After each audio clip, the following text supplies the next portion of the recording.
The painter I'm doing my project on is Paul Cezanne. He is known as the father of modern art.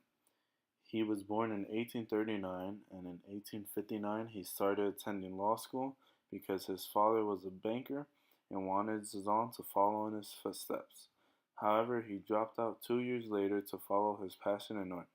He was born in the Aix-en province in the south of France. Yet, with the encouragement from a friend, he left for Paris to further his artistic career. This is a real life picture of his piece from the 250.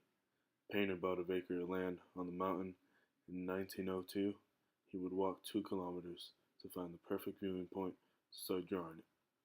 He was filled with deep admiration for the mountain, and the mountain was featured in many of his art pieces. Two famous art pieces that include Mount St. Victory are The Railway Cutting and Bathers at Rest. The first piece is called Louis Auguste Cezanne. The second piece is called Table, Napkins, and Fruit, and the first two pieces here show Cezanne's interest in still life paintings. The third piece, he is trying to incorporate the modern female nude in a natural setting. The artist went through a number of phases.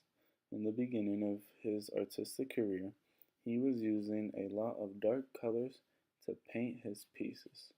And in the second piece, he paints his wife very rigid and plain, not a way you would paint a loved one.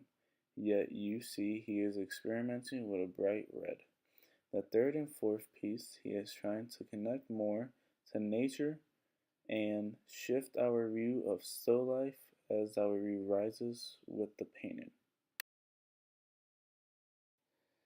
Mount St. Victory is evoking a deep panoramic scene. Yet the painting isn't smooth and shows a rough surface, signifying that it is worked on. The mountain is seen as really close, yet pans away and stretches for a long time. The painting is two-dimensional, and the trees and rocks are shown with mere daubs of paint as opposed to being extensively detailed. The peak of the mountain becomes less of an irregular triangle to a complicated pyramid. I believe this piece was selected because this piece was shown in a lot of his other paintings, and his hometown meant a lot to the artist, which is why he spent the later stages of his life there creating numbers of pieces. Pablo Picasso was inspired by Paul Cezanne, as he adopted the Cubist style that Paul was known for, and you could see it here in this piece called Railway Mandolin, as the painting is comprised of many small detailed cubes forming a grand painting, and Pablo Picasso was so inspired by Paul Cezanne that he named him the father of us all.